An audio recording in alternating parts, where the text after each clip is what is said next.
Então, muito boa tarde, né, a todos e todas, né? Sejam muito bem-vindos a essa live, né? E assim, eu tenho certeza que muito contribuirá para os apaixonados pela arte-terapia. Né? Meu nome é Regina Nascimento, né? Sou arte-terapeuta, professora e coordenadora do curso de arte-terapia em Educação e Saúde, né? Pelo Instituto Saber, e estarei aqui nessa tarde com vocês como anfitriã. E é com muita satisfação, né, que recebemos, né, para essa roda de conversa, né, com arteterapeutas de renome, né, sobre pesquisas, produções científicas e suas publicações, bem como reflexões, né, de cunho teórico-prático em diversos contextos e suas contribuições para o aprofundamento da compreensão sobre o ser humano e as suas relações sob o olhar da arteterapia. Observando que produção científica são de fundamental importância para a busca de novos conhecimentos e de soluções para problemas que permeiam a sociedade. Então, desde já, agradecemos a disponibilidade de Ana Cláudia, de Brasília, né, Flora Elisa e Jaqueline Tomasi, de Goiânia, e, é claro, de todos vocês, aqui hoje presentes. Essa live, ela é uma promoção do Instituto Saber e Escola de Negócios, né, na qual ele oferta vários cursos de pós-graduação, dentre eles, é claro, o de arte-terapia em Educação e Saúde, já há alguns anos, e com o apoio da Associação Brasil Central de Arte-Terapia, a ABCA. Neste momento, eu chamo o professor Edival Jacinto, né, o diretor do Instituto Saber, para uma palavra. Obrigado, professora Regina. Alegria enorme estar com vocês no dia de hoje. Na outra não pude estar. Eu vou estar agora um pouquinho também, com algumas outras atividades. A nossa equipe, do Instituto Saber, professora Flora, Ana Cláudia, Jaqueline, todos que compõem essa estrutura tão importante da arte-terapia, não só no Brasil Central, mas também no Brasil. E nós os acolhemos muitíssimo bem, sabendo da importância que tudo isso representa para a formação de um arte-terapeuta, e louvo a iniciativa de todos vocês em realizar esse momento, né? Tão importante, tão significativo, e a gente percebe que tem participantes de vários estados do Brasil. Isso é muito importante, isso é nobre saber, uma hora dessa, sexta-feira, 2 horas da tarde. Isso demonstra o interesse de pessoas com a qualidade de uma formação, o nível de segurança de tudo que tudo isso representa na formação de um arte-terapeuta, pela novidade em si, por tudo que isso representa de ganho para a sociedade, para a educação, para a área da saúde, enfim, né?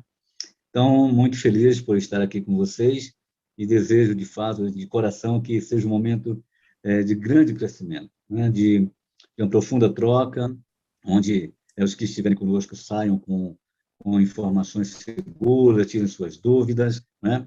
E nós, como instituição formadora, estamos à disposição de vocês para mais um encontro, para mais um evento e, quem sabe, para mais um curso de formação em pós-graduação em arte-terapia. Então, meu agradecimento a todos, sejam muito bem-vindos e um excelente encontro. Muito obrigado. Obrigada, professor, pela presença. Para a nossa organização, como já foi falado, né, eu vou chamar nossas convidadas para falar um pouco sobre a nossa temática, né, que é a arte-terapia, produções científicas e norteadores para uma prática qualificada, e em seguida abriremos para perguntas. Vamos iniciar com Ana Cláudia Afonso Valadares Torres, né, que é arte-terapeuta e enfermeira psiquiatra, né, membro fundadora da Associação Brasil Central de Arte-Terapia, ABCA, editora responsável pela revista científica digital, né, de arte-terapia Cores da Vida, docente na UNB, autora dos livros como Arte-terapia no Nosso Paradigma, né, de Atenção em Saúde Mental, Arte-terapia humanizando os espaços de saúde, Arte-terapia na saúde, da dor à criatividade, arte-terapia na hospitalização pediátrica, análise das produções à luz da psicologia analítica e o novo lançamento aí, bem fresquinho, né, Ana Cláudia, que acabou de sair do forno, arte-terapia como dispositivo terapêutico nas toxicomanias, né, da patologização ao desenvolvimento criativo e de outros diversos artigos. Então, com a palavra, Ana Cláudia.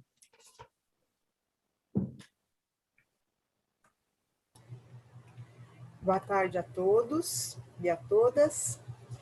Primeiro, eu gostaria de estar exprimindo meus agradecimentos à equipe, né, do Instituto Saber, que está nos proporcionando esta live hoje, né, esse encontro maravilhoso, e também, em especial, né, com a querida professora Regina, aí do Instituto Saber, e as minhas queridas Flora e Jaqueline, pelo companheirismo, né, pela convivência afetuosa e agradável nessa jornada da arte-terapia já de muitos anos.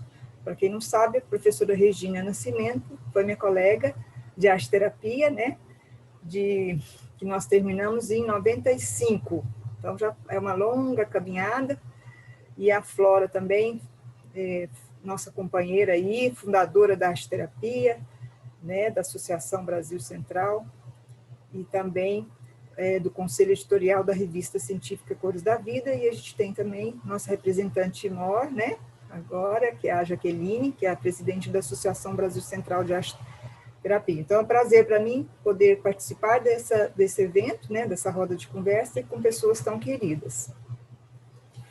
Bom, como são várias pessoas para falar, né, eu norteei a minha apresentação em duas partes, né. Uma, eu queria falar um pouquinho sobre as revistas de arte-terapia no Brasil, em especial a nossa revista, né, da Associação Brasil Central de Arte-Terapia, e depois falar um pouquinho da minha experiência clínica, prática, né, juntando a teoria com a ciência e também o ambiente universitário, né, que é a minha praia maior. Então, em relação às revistas, a gente tem atualmente, né, no Brasil, a produção científica de duas revistas, né, que estão na ativa, né, que são a Revista Científica de Arte-Terapia Cores da Vida, que é editada pela Associação Brasil Central de Arte-Terapia, e a Revista de Arte-Terapia da Associação de Arte-Terapia do Estado de São Paulo, da ATESP. São dois pilares extremamente importantes, né, para o fortalecimento da arte-terapia, já que é por meio, né, da produção científica, né, dos artigos e da produção dessas revistas, que favorece a visibilidade, o reconhecimento e o fortalecimento profissional, né, e científico da arte-terapia.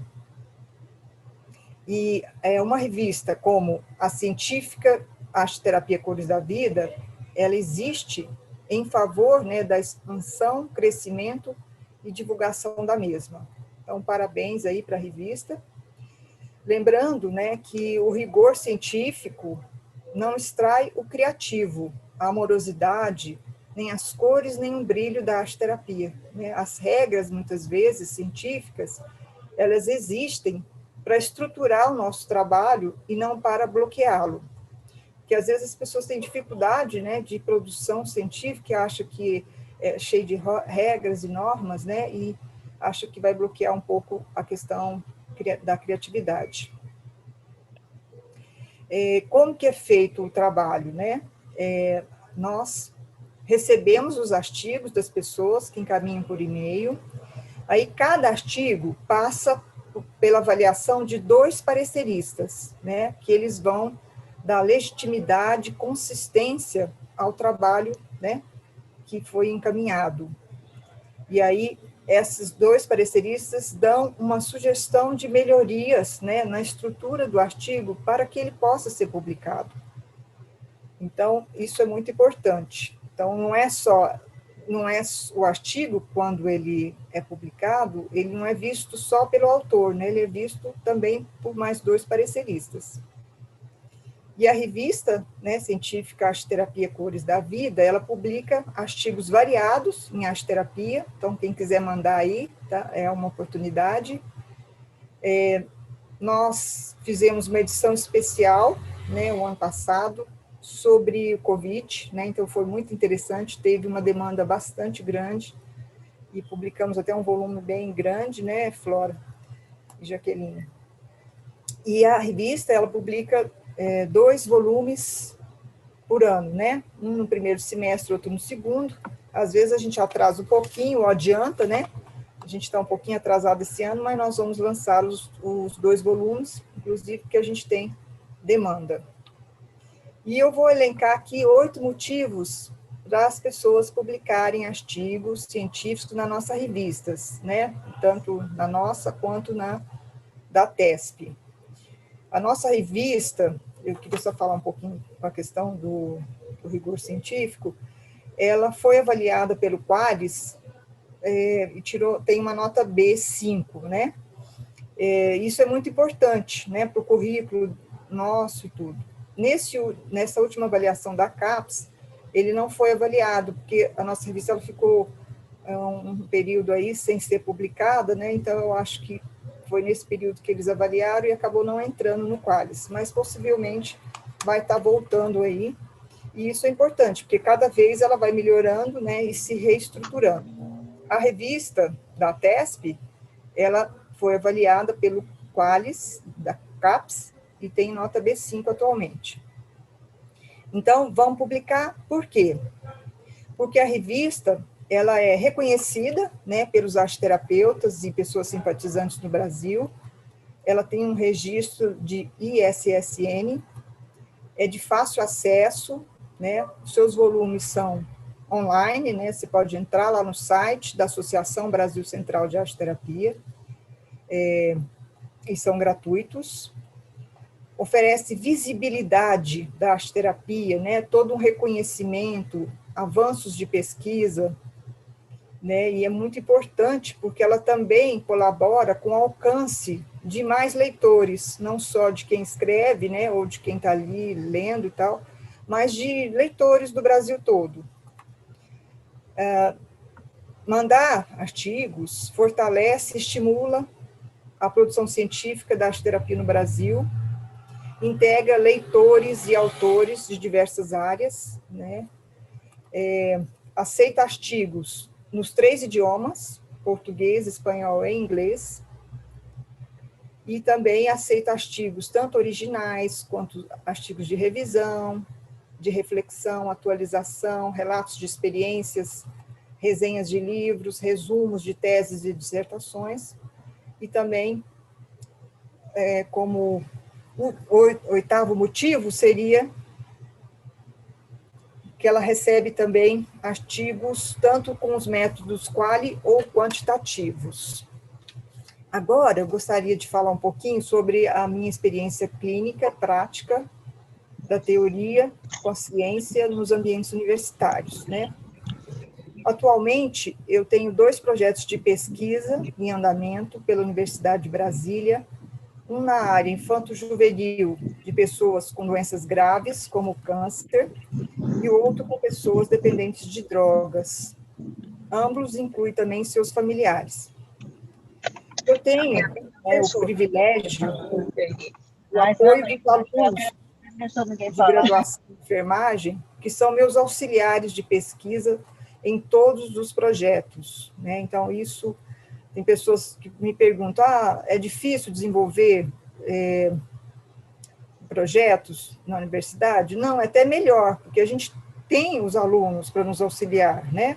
Os alunos, eles não são arte-terapeutas, mas eles estão comigo o tempo todo, né? E eles facilitam muito esse trabalho, porque eles vão me ajudar a montar, por exemplo, uma oficina, a organizar essa oficina, e também eles representam uma escuta e um suporte afetivo mais individualizado, né? Então, enquanto eu estou coordenando a oficina, eles estão cada um com um paciente, para que sirva de escuta, né? para os relatos, porque muitas vezes a pessoa que está ali, ela tem dificuldade de expor isso, muitas vezes o que ela está sentindo, para o grupo todo, né?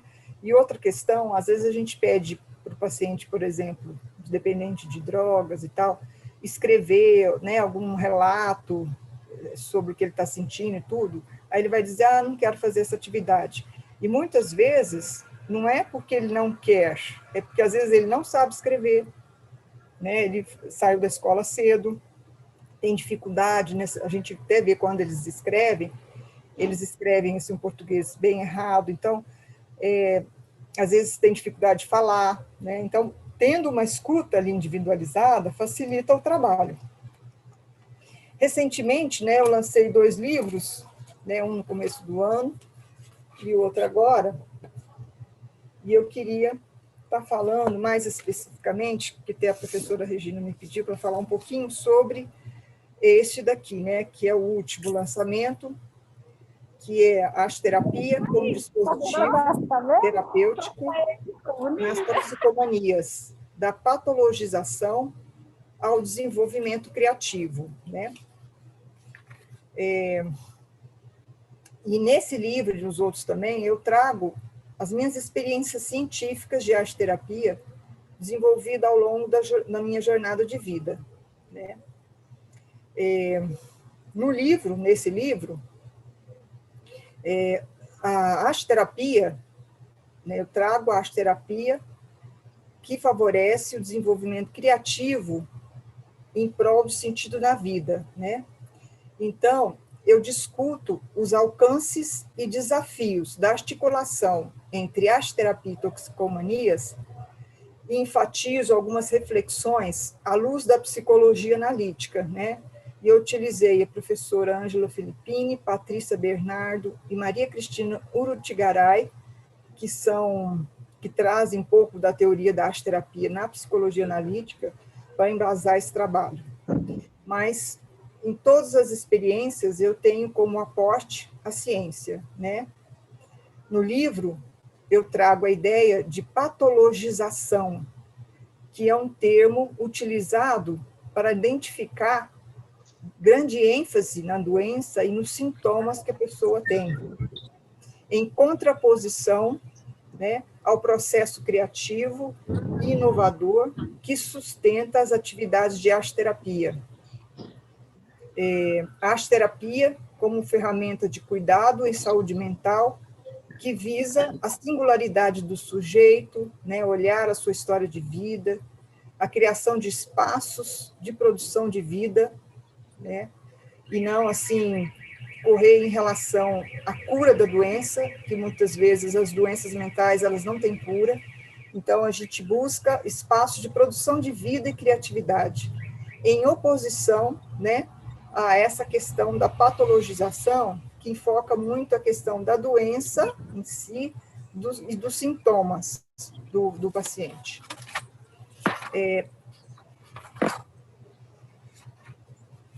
Na primeira parte, né, eu trago o discurso sobre os percursos conceituais, né, falo um pouco sobre a dependência de drogas, mitos e personagens ilustrativos, os dispositivos de tratamento e a arte-terapia, com foco na área das toxicomanias. Porque quando a gente vai desenvolver um trabalho, é importante a gente fundamentar, a gente entender. Eu vou trabalhar com autista, então é importante eu entender como que funciona, quem que é o autista, né? Se eu vou trabalhar com uma outra clientela, com uma mulher, né, com outras pessoas que têm outras doenças, o câncer, é importante a gente fundamentar isso aí. Isso é fazer pesquisa, né, gente? Então, nesse capítulo, nesse começo aqui, eu trouxe um dos mitos para contar para vocês, né? Um dos capítulos eu trago alguns mitos, que é o mito do Sísifo, do Dionísio, do Dédalo e Ícaro, do Peter Pan e do Popeye. E aí eu queria trazer uma historinha para vocês, né? Não vão dormir não, gente. Que é do Popeye, né? Que vai interagir um pouco com essa questão da dependência, né? Porque o Popeye é um personagem frágil, né, inseguro, vulnerável, e não consegue enfrentar seus desafios da vida, né? E ele precisa recorrer dessa forma a uma porção mágica, não é verdade, gente? Ele vai lá e precisa comer o espinafre, né? Então, quando ele tem alguma dificuldade, ele vai lá e quer comer o espinafre, para ele poder se tornar empoderado e forte e conseguir enfrentar as intercorrências da vida. E os dependentes de droga, geralmente, também têm uma baixa autoestima e muitas vezes não conseguem resolver os seus conflitos, as suas adversidades de uma forma funcional. Muitas vezes eles regridem e se tornam infantilizados, à espera, né, de uma porção mágica, né, que no caso deles, né, dos dependentes, são as substâncias psicoativas, e muitas vezes eles criam a fantasia de que a droga vai eliminar todo o mal que os atrapalha de viver.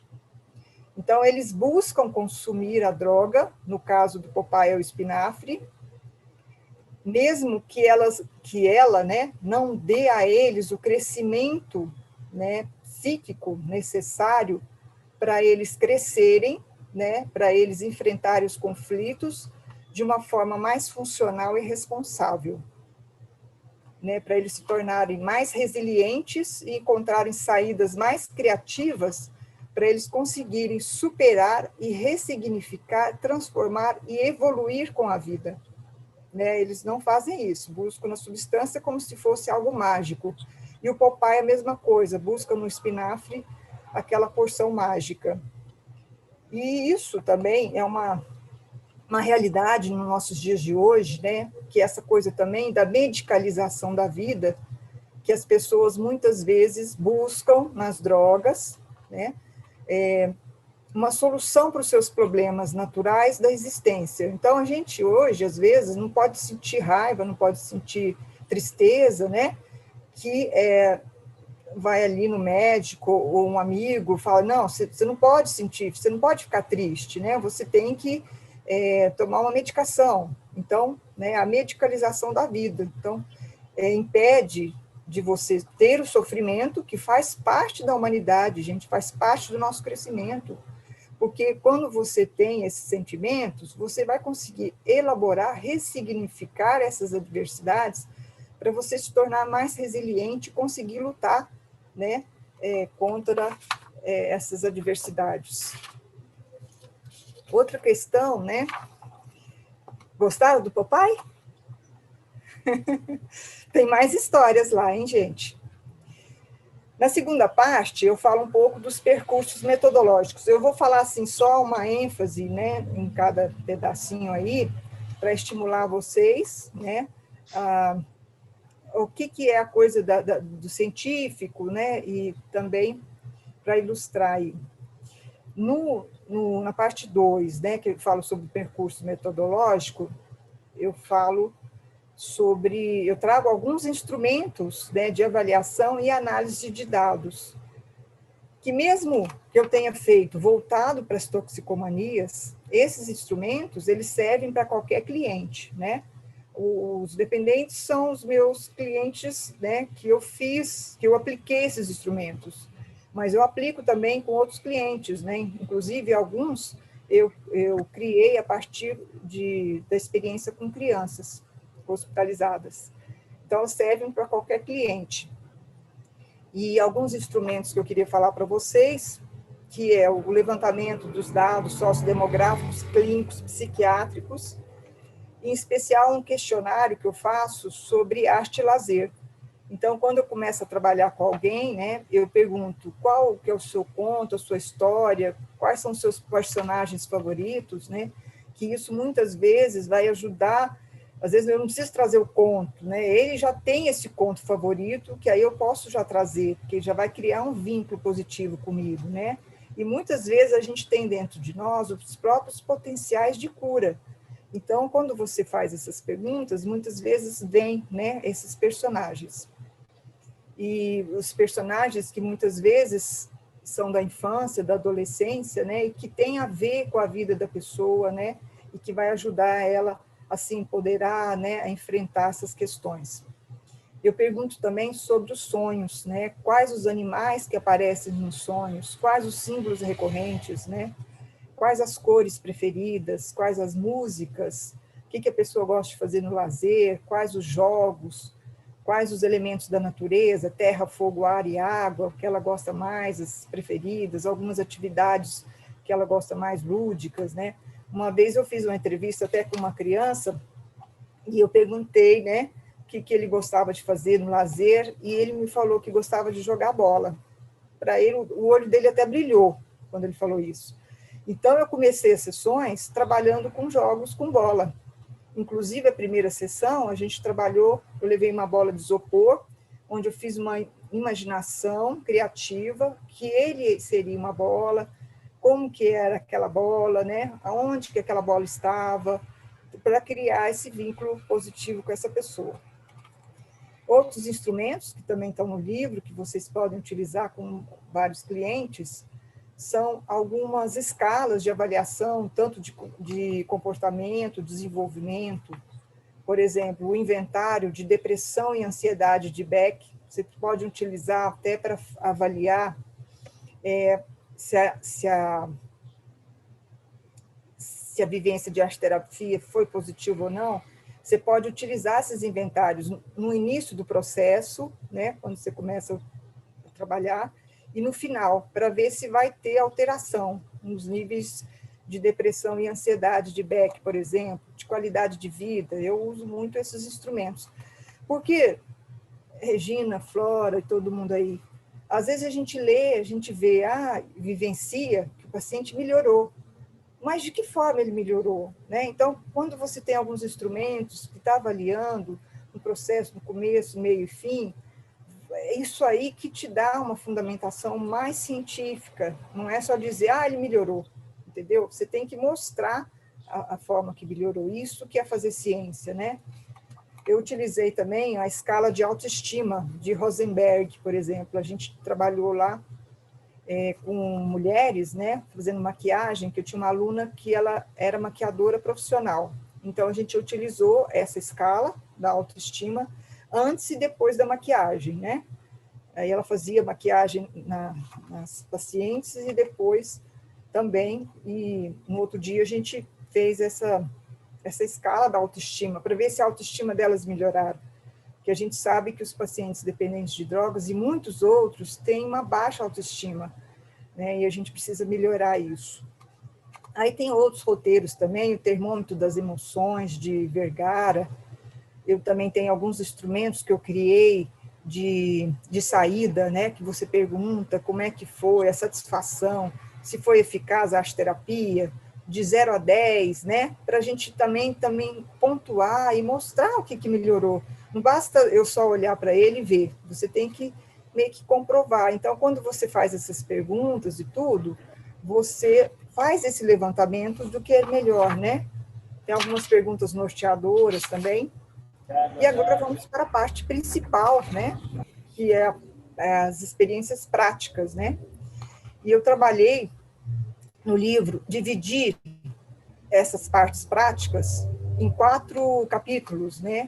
Um, que é a arte-terapia na fase diagnóstica, o outro é a arte-terapia na fase de equilíbrio, o terceiro na fase de autonomia, e trouxe também no livro alguns programas de arte-terapia. Então, foram um total de 21 séries, né, de atividades, né, com um foco específico, e também trouxe mais 6 programas, né, mostrando uma evolução, né, de um processo que iniciou, né, meio e fim, para a gente também ver uma evolução das questões. E em cada série, em cada estratégia, né, eu abordei descrição da atividade, quem foram os participantes, quais foram os objetivos, a finalidade terapêutica, que materiais eu utilizei, como que aconteceu, né? Apresentei imagens, narração, né, do que os pacientes falaram, do que eles mostraram daquele trabalho, e também no final de cada, então, série dessa estratégia, também fiz uma avaliação e análise, né, dessas atividades e desse material produzido. Na arte-terapia, na fase diagnóstica, que é uma fase que eu recomendo, né, que as pessoas utilizam, eu dei dicas de 6 atividades diferentes, né, que essas atividades, elas visam reconhecer a pessoa ou o grupo a ser atendido. Elas visam incentivar a formação de um vínculo positivo, de estreitar os laços do arte-terapeuta com o paciente, bem como motivar o paciente para o tratamento. Remete também, muitas vezes, né, ao primeiro contato do usuário com a arte em terapia e com o seu mundo psíquico, o seu mundo interno, né, por meio do autorreconhecimento. Então, eu elenquei que são 6 atividades nessa fase aí, porque quando o paciente chega para você, né, a primeira coisa é que você vai fazer um levantamento diagnóstico dele, né, mas através da arte-terapia, não através da psicopedagogia ou da psicologia, né, nós temos os nossos instrumentos ligados com a arte, né. A arte-terapia é nova, ainda a gente não tem tantos instrumentos, mas a gente está criando aos poucos, e é importante colocar isso, né, e lançar isso para que as pessoas possam usar. Por exemplo, tem o desenho da metáfora da chuva, ele não foi nem criado por mim, foi por uma aluna, né, a Stephanie, que era uma aluna de enfermagem, e ela criou esse instrumento e a gente usa hoje no CAPS, né, com os pacientes. É o seguinte, o paciente, ele vai desenhar um lago, a nuvem e a chuva. No lago, ele coloca as causas que levaram ele a usar as drogas. As nuvens seriam as drogas que ele usa, e a chuva seriam as consequências. Porque quando eu pergunto para ele quais as drogas que usa, como que foi, né, essa coisa das causas e tal, ele tem, às vezes, dificuldade de falar. Agora, quando ele faz através do desenho, ele consegue se reorganizar, ele consegue ver um início, meio, fim, né? Que aquele lago levou àquela formação daquelas chuvas, né? E que aí tem as consequências, né? Tem a nuvem e depois as consequências disso. Então, ele consegue ver que aquela causa levou àquela consequência, né? É nesse sentido aqui. Tem um capítulo que eu falo sobre a arte-terapia fase de equilíbrio, que seria a segunda fase, né, que a gente deveria trabalhar com os pacientes, que objetiva, né, potencializar a estabilidade psíquica do participante por meio do estímulo da autoestima positiva, promover o sentido de bem-estar, facilitar a liberação espontânea da criatividade, né, permitir com que ele se expresse, comunique as suas ideias, suas emoções, de uma forma facilitada, de uma forma leve, lúdica, né? Porque o paciente ele chega muito debilitado para nós, né? Então, você não consegue trabalhar de uma forma tão profunda com ele de imediato. Então, você primeiro faz um diagnóstico, assim, vê o que ele gosta, assim, e depois você entra nessa fase de dando um equilíbrio para ele, fortalecendo essa criatividade, bem-estar, para que, mais tarde, você faça a fase de autonomia. Então, aqui eu até trouxe as mandalas, né? Nessas aqui são 6 séries, que eu trago as mandalas, os jogos de cores, né? Modelagem, né? Que são instrumentos que ajudam também nesse equilíbrio psíquico, né? A terceira fase seria de autonomia, eu ilustrei no livro com 9 séries, que ela vai de encontro, né, então, com iniciar o encorajamento dos pacientes na jornada do herói, potencializar a criatividade, a autonomia e as trocas sociais. Então, já nessa terceira fase, o paciente já está mais fortalecido, você já conheceu melhor ele já está mais fortalecido, aí você pode, então, agora incentivar a questão da autonomia, né, da responsabilidade, da resiliência, você pode apertar ele um pouco mais e aprofundar um pouco mais. Então, você pode trazer as histórias, né, mais histórias. Aqui, com os pacientes dependentes de drogas, eu perguntei para eles, né, qual história que eles gostavam. Muitos disseram que era Chapeuzinho Vermelho. Então, foi uma história que a gente trabalhou mas não foi eu que trouxe, né? Eles já tinham trazido, assim, essa vontade. O Pica-Pau é um personagem também super favorito deles, né? E o Pica-Pau tem tudo a ver com eles. Então, uma das sessões a gente fez sobre o Pica-Pau e eles conseguiram fazer essa relação com a vida deles. No último, eu falo sobre os programas de arte-terapia, que é a evolução de um processo psíquico individual e coletivo, né? De um grupo que a gente fez... trabalhou alguma temática específica, né? Então tem início, meio e fim. Então eu trago também um pouco disso.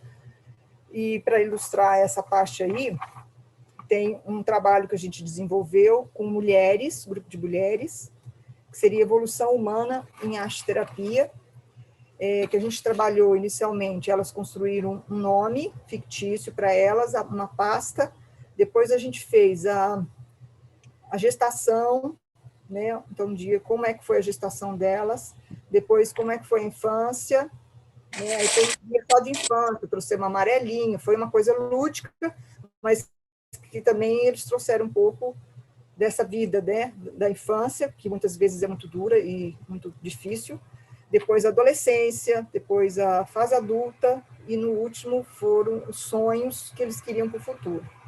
Então, são algumas séries que não precisa ser trabalhado, Regina, Flora, né, Jaqueline e o pessoal, só com os dependentes, pode ser com qualquer cliente nosso, né?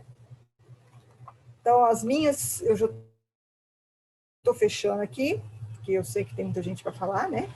E eu falo muito.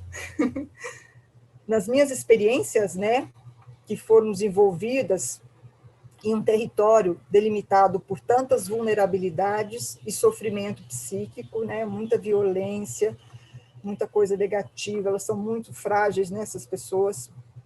A arte-terapia, ela foi um processo de comunicação e exteriorização de sentimentos, de afetos, de medos, de raivas, de pensamentos, de sensações, de percepções, de dor, de tanta coisa, né, de solidão, de preconceitos. Mas o uso e os recursos da arte-terapia criou espaços de subjetivação que promoveram reflexões e discussões. A arte-terapia, né, ofereceu um lugar, um espaço para a transformação e favoreceu a organização emocional dessas pessoas, para elas poderem encontrar os seus potenciais, acalmar a sua alma, elas poderem se equilibrar, poderem se expressar o dito e o não dito, né? Porque muitas vezes as pessoas se expressam através da comunicação não verbal, elas poderem se compreenderem e os outros também. A experiência do outro, né, dos grupos de pares, muitas vezes pode ser benéfica para mim, então uma experiência ajuda a outra, né? Para trazer também esperança, fé, resgatar a espontaneidade, a autonomia e a responsabilidade, né? Lembra que eu falei para vocês? A gente também tem que dar essa responsabilidade para as pessoas, de escolher os seus caminhos, né? De ser responsável por isso. Porque os dependentes de drogas, muitas vezes, eles se colocam no lugar de vítima, né? Que eles são vítima da situação, da família, como disfuncional que foram criados, mas eles têm que ter essa autonomia de fazer suas próprias escolhas, né? Eles não podem ficar nesse lugar só de vítima. E também a gente notou com essas atividades propostas em arte-terapia, com a finalidade de deixar o plano da patologização, da dor física, né? E estimular a resiliência, a criatividade, né, dessas pessoas. Então, ele não ficar focado só na doença, porque muitas vezes a doença é crônica e é para sempre, né, o transtorno mental grave, ele não tem cura. Então, ele tem que buscar outras maneiras de produção de vida, né, que eu falei para vocês, ao invés de ficar focando na doença em si, nos comportamentos da doença, os sintomas da doença. Então, buscar reconstruir essa identidade, muitas vezes ameaçada pelo estigma e pela doença. Além desses aspectos, né, o uso da arte-terapia como mediadora na melhoria da qualidade de vida aliviou essas angústias, essas dores, essa culpa, essa solidão, esse desamor, né? E outros sintomas físicos também, porque às vezes o sintoma físico está relacionado com o sintoma psíquico, né? Então, diante dessas concepções, o arteterapeuta, para finalizar, é um companheiro que estimula o desenvolvimento criativo e expressivo para que o paciente possa ser capaz de descobrir novos sentidos, novas trilhas na vida, em benefício do seu desenvolvimento psíquico pessoal de uma forma funcional, né? Respeitando sempre as suas limitações e os seus potenciais, né? Porque cada um tem os seus potenciais, as suas qualidades e os seus defeitos também. Então, a gente tem que estimular esse lado aí positivo. Então, era esse recado, né? E obrigada, eu acho que eu falo demais, então eu tenho que... Neste momento, então, vamos chamar Flora Elisa de Carvalho Fusi, né, que é arteterapeuta, arte-educadora, né, mestre em ciências da educação, especialista em psicoterapia, né, com base psicanalítica, possui pós-graduação em aperfeiçoamento em impacto da violência na saúde, atua como arteterapeuta na Secretaria Municipal de Saúde de Goiânia, né, e é coordenadora, professora, supervisora de prática e orientadora de TCC no curso de formação em arteterapia Vivar. É também vice-presidente da ABCA, né, Associação Brasil Central de Arteterapia, né, e é também do Conselho Consultivo da Revista Digital Científica de Arteterapia Cores da Vida, como a Ana Cláudia já tinha nos colocado, né, e atende adultos como arteterapeuta clínica. Então, obrigada. Flora, com a palavra. E professora convidada do Instituto Saber. Professora convidada do curso pelo Instituto Saber, sempre presente. Início, meio e fim. Isso aí. Então, eu agradeço muito estar aqui, né, ainda junto com todo mundo, matando saudade, é muito gostoso. Como a gente sempre fala, né, a pandemia tem um lado ruim, mas tem um lado bom.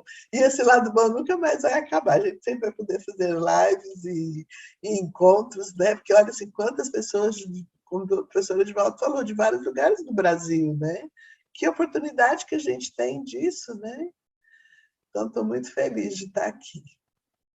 E como a Ana Cláudia estava falando, né, sobre as produções científicas, e eu como atual vice-presidente da Associação de Arteterapia, né, que eu acho que é importante a gente estar falando também, vou falar um pouquinho, depois vou deixar para a Jaqueline falar, porque a gente tem um acompanhamento do desenvolvimento do profissional. Porque, tá bom, a gente vai lá, faz o curso e depois, né? Como que eu vou me virar? Como que eu vou me nortear? Então, a gente desenvolve o Código de Ética dos Arteterapeutas isso ao longo desse tempo todo, né, de associação. É 20 anos, né, Ana Cláudia, de associação que tem? Então, nesse longo tempo, que não é tão longo assim, porque a gente tem muita coisa para fazer, a gente desenvolveu o Código de Ética do Arteterapeuta, não só a nossa associação daqui de Goiás, da Brasil Central, mas a gente tem 13 associações hoje, né, que se juntaram e criaram a UBAT. Então, tudo isso para fortalecer o trabalho do arteterapeuta, para dar respaldo para o trabalho do arteterapeuta e diretrizes, né? Não são só diretrizes de como eu trabalho, mas dos cursos de arteterapia. Tem muitos cursos de arteterapia, mas o que é importante ter num curso de arteterapia, né? Então, as associações se juntam para discutir isso. Aí, ao longo desses anos todos, já foram mudando, a gente já acrescentou coisas que a gente acha que hoje são importantes. Hoje, trabalhar com técnicas da internet, ativas, são super importante isso. E as associações todas foram ministrando cursos para poder instrumentar os arteterapeutas. Então, as associações, elas são muito importantes. E a gente, né, o CBO do arteterapeuta foi porque as associações se juntaram para o Ministério, para a gente levar o nosso pedido para o Ministério do Trabalho, que a gente precisava ser inserido no Ministério do Trabalho. Fomos inseridas como a gente precisava. Agora, a profissionalização, né, Não basta a gente ter uma ocupação que o Ministério do Trabalho nos dá. A ocupação é o cargo que eu ocupo. Se eu estou no CAPS trabalhando como arte-terapeuta, minha ocupação é arte-terapeuta. Eu, arte-terapeuta, vou trabalhar no CAPS como no RH, como da administração, então minha ocupação vai ser administração. Então, isso é o que o Ministério do Trabalho regulamenta. Agora, a gente precisa fortalecer a profissão do arte-terapeuta. Então, é o nosso caminho de formiguinha que a gente vem batalhando, né? E sem as associações, não tem como a gente fazer isso. O arte-terapeuta tem problema, tem uma dificuldade, ele vai recorrer a quem? A associação de onde ele trabalha. Que curso que é bom? Tá nas associações. Então, o trabalho das associações é muito importante. E aí a gente pode, já algumas associações, ter as revistas científicas, que vão fortalecer o nosso trabalho, né? Vão dar mais credibilidade para o nosso trabalho. A gente ainda está no formiguinha, né? A arte-terapia está começando, tem 50 anos, mas ainda é pouco para uma profissão. E hoje a gente está inserido nas PICs, que são as práticas integrativas, que são reconhecidas pelo Ministério da Saúde. Então, para ser arte-terapeuta no SUS, existem regras que a gente precisa cumprir. E essas regras foram feitas aonde? Como? Foram pedidas para o UBAT, né, que é a União Brasileira das Associações de Arte-Terapia, que fizeram as diretrizes do arte-terapeuta no SUS. Então, você entra lá no site das associações ou no site da UBAT, e você vai chegar lá, que tem a cartilha que vai dizer qual é a função do arte-terapeuta no SUS. Porque se eu estou num consultório particular, eu tenho um tipo de atendimento. No SUS eu tenho outro, no CAPS, outro. CAPS transtorno mental é de um jeito, CAPS de álcool e outras drogas é de outro jeito. Então, tudo isso precisa de diretrizes. Então, essas diretrizes são feitas pelas associações, junto com o BAT. Né? A gente não tem um conselho. Não sei se vamos ter, né, Angélica? Se a gente vai fazer as associações. Parece que existem mudanças no ar que a gente não sabe se vão para frente ou não. Estão pensando que não precisa da existência de um conselho. Não sei se isso vai para frente. Senão, mas legalmente a UBAT, hoje em dia, já atua como tal, como representante, né? Representando a todos os arteterapeutas do Brasil. Exatamente, né? Tem um reconhecimento a nível do Ministério do Trabalho e do Ministério da Saúde. E tanto na educação quanto que instituições superiores, universidades adequam seus programas de acordo com as diretrizes da UBAT. Ampliando carga horária, incluindo supervisão e estágio. Nós vamos fortalecendo, né? Então, por isso é tão importante, são tão importantes as produções científicas, né? Porque o que dá o respaldo para uma profissão ter validade? É a produção científica. A gente sabe, né? A gente faz arte-terapia. Nossa, foi bom demais. Parece mágica, tá? E você vai falar isso cientificamente, parece mágica? Aí a Ana Cláudia já trouxe 2 dicas, né, Ana Cláudia, do trabalho científico, né, do Rosenberg, e o outro é do Beck, né? E aí que as pessoas podem acessar e podem fazer os seus trabalhos assim. Agora na PIX, agora a gente tem encontros, né? A PIX antes tinha um encontro do Brasil, agora os estados têm encontros regionais de PIX. Então, o arte-terapeuta ele precisa apresentar o trabalho dele nesses encontros de PIX, porque aonde vai fortalecer o nosso trabalho? Mas esse trabalho tem que ter um embasamento científico. E não é uma coisa tão difícil da gente fazer. Então, se precisar recorrer à associação, pedir ajuda, a gente está disposto. O que a gente precisa é difundir o nosso trabalho. E, assim, a PIX está crescendo, a gente vê, né? Eu trabalho no CAPS, né? Então, no SUS, as PICs estão crescendo muito. É a auriculoterapia, é o reiki, é a acupuntura. A arte-terapia, quando você, aqui em Goiânia, pelo menos, uma pesquisa que a gente fez de PICs, o que mais produziu, o que mais atendeu, eu digo, foi a arte-terapia. foi assim, até foi uma surpresa entre todas as PICs que tinha, porque a gente aqui em Goiânia, a gente tem 7 CAPs, todos os CAPs têm 2 arteterapeutas em cada CAPs, mas duas gerações de duas gerartes, que são seria uma continuidade do CAPS para quando o paciente já está bem, ele já pode produzir, mas não tem como ir para o mercado de trabalho. Então, a gente tem essas associações de geração de renda, que tem 2 arteterapeutas trabalhando. Na associação, ele não é bem um arteterapeuta, mas tem o olhar terapêutico, né? Ele não está fazendo atendimento de arteterapeuta, mas tem o olhar do arteterapeuta para aquele paciente que está produzindo na associação.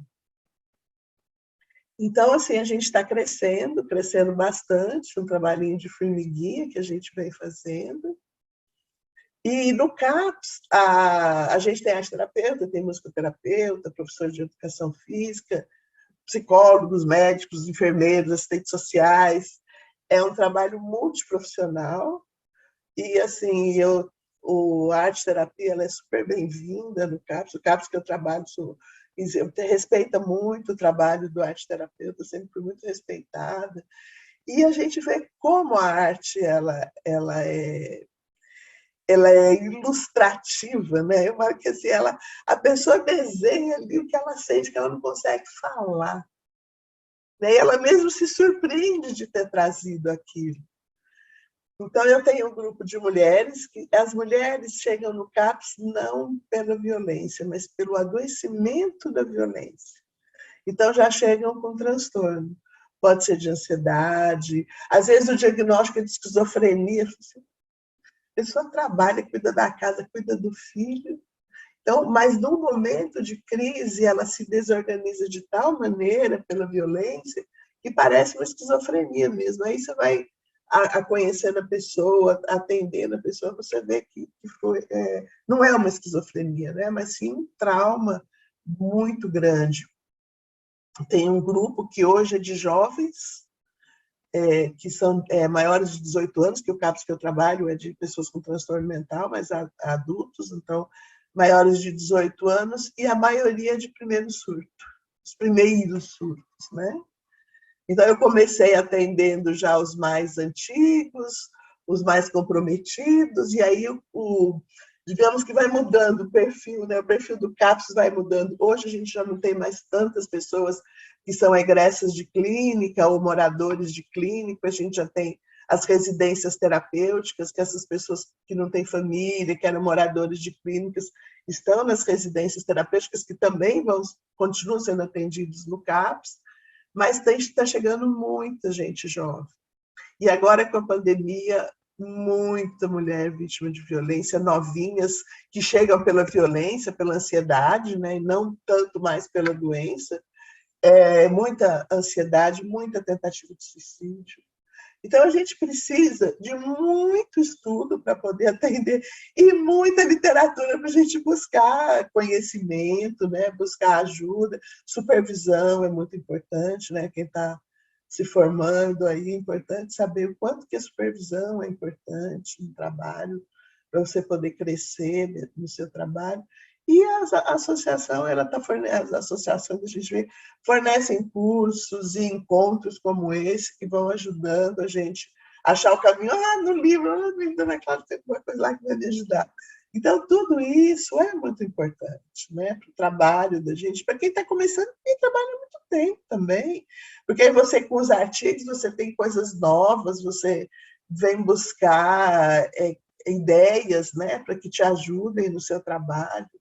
Então, assim, as associações, elas têm um papel muito importante para a gente, né? Busca conhecimento, né? Hoje os cursos, as lives, né? Agora a gente vê live toda, né? Não dá nem todo mundo dando conta de tanta live. Tem que ter um caderninho lá para a gente falar, eu quero ver essa, que ficou gravada, para a gente, quando dá um tempinho, poder ir atrás. Então, eu vejo, assim, um fortalecimento muito grande da arte-terapia. Né? Isso é muito importante. Acho que é isso. Obrigada, Flora, mais uma vez, né? E como na primeira live a Flora esteve conosco também, a gente identifica, né, quantos espaços, quantos campos de atuação a arte-terapia pode estar e venha favorecer sempre o sujeito, né, sempre o outro, né, com esse olhar e essa escuta empática, né, com um diferencial, né, para um atendimento. Né, sempre pensando nas melhores possibilidades, partindo sempre das potencialidades, né, desse sujeito.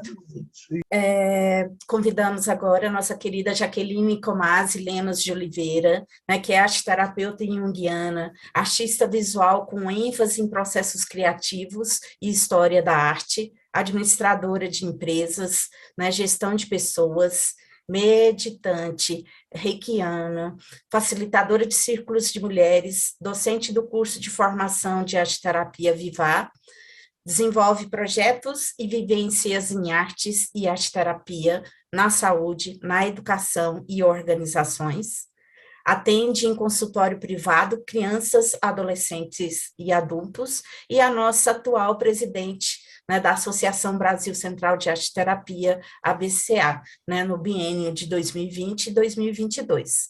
Então, seja muito bem-vinda, Jaqueline. A palavra é com você. Também estou muito agradecida por esse encontro, o Instituto Saber promovendo esse encontro criativo, porque tantas falas, tantas reflexões, que acredito que todas nós vamos sair daqui. E, especialmente, a minha trajetória na arte-terapia, antes de chegar aqui, né, como representante aí da associação, da BCA, com muita honra, eu tive a Flora como coordenadora do curso, né, da pós-graduação que fiz, que iniciei em 2010, Ana Cláudia foi minha professora, Regina foi minha professora, então vocês têm aqui um exemplo vivo de tudo isso que eu já vivi na arte-terapia, de muita transformação, de muito aprendizado e ainda muita coisa por vir a explorar, né? Nunca estamos prontos, né? Estamos tendo essas necessidades de atualização, de pesquisa, de estudo, de encontros, de vivências. Então, a arte-terapia, ela propicia tudo isso e muito mais, porque eu acho que esses momentos de interação, mesmo aqueles que estão chegando agora, preciso entender um pouquinho, né? Porque as pessoas falam, puxa, mas o que é arte-terapia? Né? A maioria das pessoas não entendem, porque é um processo aí criativo, terapêutico, prático, artístico, e assim vai, né? Se a gente for definir arte-terapia, a gente tem várias formas aí de definir. Mas então eu quero agradecer muito essa oportunidade a todos vocês. Venho aí com a missão, né, de essa responsabilidade de divulgar um pouco a nossa associação, começando com a nossa membro fundadora, Ana Cláudia, a Flora, que está aí nesses 20 anos, a Regina também participando. São 20 anos de atuação, de luta, né, pela classe, e eu fico muito honrada, né, de estar nesse lugar hoje, porque é muita responsabilidade, mas eu acolhi com muito carinho, espero fazer aí uma gestão que possa ter suas diferenças, né, levar para os nossos associados os cursos de atualização, de informação, e coloquei aí para vocês o site da associação. Nós temos lá a revista científica, né, reforçando aqui, temos os contatos, o e-mail geral, coloquei lá, da secretaria, temos o telefone no WhatsApp também. Então, qualquer dúvida, informação, estamos aí disponíveis, tá bom? Então, como eu disse, a associação, nesses 20 anos de existência, né, muita história que depois, numa outra oportunidade, podemos contar aí em outra live.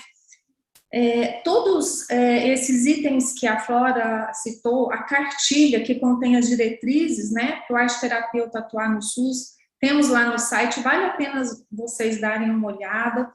O estatuto, a regulamentação da arte-terapia, o código de ética, as diretrizes para atendimento online constam no nosso site. Qualquer dúvida, como eu disse, são muitas informações, às vezes vocês não conseguem acessar, estamos aqui através desses contatos para sanar e tirar essas dúvidas. E participamos já de alguns eventos, de congressos, onde a prática, a PIX, né, esteve atuante. Nós fizemos uma explicação sobre o que é arte-terapia no Congresso Combrassier desse ano, e fui convidada para falar sobre a arte-terapia. Então, isso está levando, né, a arte-terapia assim, no outro patamar, que ela precisa, claro, de reconhecimento através das pesquisas, através dessas falas, como a Flora falou, dessa importância de estarmos participando.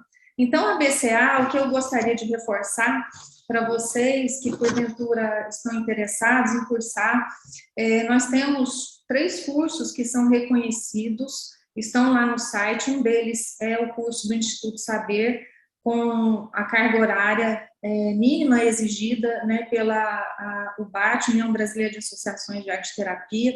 Então, esse curso é reconhecido, é cadastrado na ABCA e segue os parâmetros da UBAT. Então, isso é muito importante para que depois, antes mesmo de vocês se tornarem profissionais, vocês já podem se associar como estudante. Vocês vão ter muitos benefícios no sentido de estarem participando de congressos, né, com descontos de cursos, e a BCA tem promovido cursos gratuitos para quem é associado, tanto para estudantes quanto para os profissionais. Esse ano mesmo nós tivemos alguns minicursos em relação à tecnologia aplicada ao atendimento arte-terapêutico online. Inclusive, temos as diretrizes lá para esses atendimentos. Seria importante vocês que, porventura, forem iniciar essa trajetória, já ir conhecendo um pouco, né, dessas normas aí, dessas regras, né, para poder entender um pouco mais. E, além disso, a associação tem essa função, né, de representar os arte-terapeutas do Estado de Goiás, Distrito Federal, Tocantins e Mato Grosso. Promovemos também alguns cursos, seminários, né? Vamos tentar levar, vamos ver se esse ano ainda a gente consegue promover alguns outros cursos, com esses temas, né? Depressão, ansiedade, estresse. Não só a tecnologia, a gente deu muita ênfase esse ano, né, porque foi algo novo com a pandemia, mas também trazer profissionais diferenciados para oferecer outras, ampliar aí os nossos conhecimentos. Bom, eu gostaria de dar uma reforçada também nesse campo de atuação, que eu acho que vocês citaram um pouco. Então, a arte-terapeuta ainda tem muito a ser explorado, como eu disse. E tem um vasto campo aí de atuação, que pode atuar em ateliê arte-terapêutico, também aí das áreas das artes visuais, em consultórios privados, em clínicas, hospitais, empresas, comunidades, ONGs. Então, realizar trabalho com equipes, com médicos, psiquiatras, psicólogos, fonoaudiólogos. E, então, além disso, a gente ainda pode criar novos projetos aí dentro dessas áreas, porque o arte-terapeuta, ele acaba utilizando muito a criatividade, tanto para o autoconhecimento, né, para o pessoal, quanto para o profissional. Então, realmente, pelo menos para mim, eu acho que para a maioria dos arte-terapeutas, esse rumo que a arte-terapia vai moldando em nossas vidas, traz um diferencial. Né? Então, eu, pelo menos, gostaria assim, de deixar na minha trajetória um exemplo pessoal de transformação. Eu venho da graduação de administração de empresas, recursos humanos. Depois eu fui para artes visuais. Percebi que eu tinha uma grande vontade de fazer parte, né? Eu visitava museus, galerias, e eu queria pintar, eu não sabia, não tinha muita habilidade. E acabei entrando num curso de formação em artes visuais, e ali eu me redescobri. Aquilo foi tão profundo, tão transformador e tão intenso na minha vida, que eu percebi e eu falei, poxa, eu queria trabalhar na saúde, eu gostaria também de ajudar pessoas a acessar esses potenciais criativos. Foi que eu fui de encontro à arte-terapia, descobri que existia uma especialização, foi quando eu ingressei, conheci a Flora e tudo mais, e ali começou uma nova etapa da minha vida. Eu acredito muito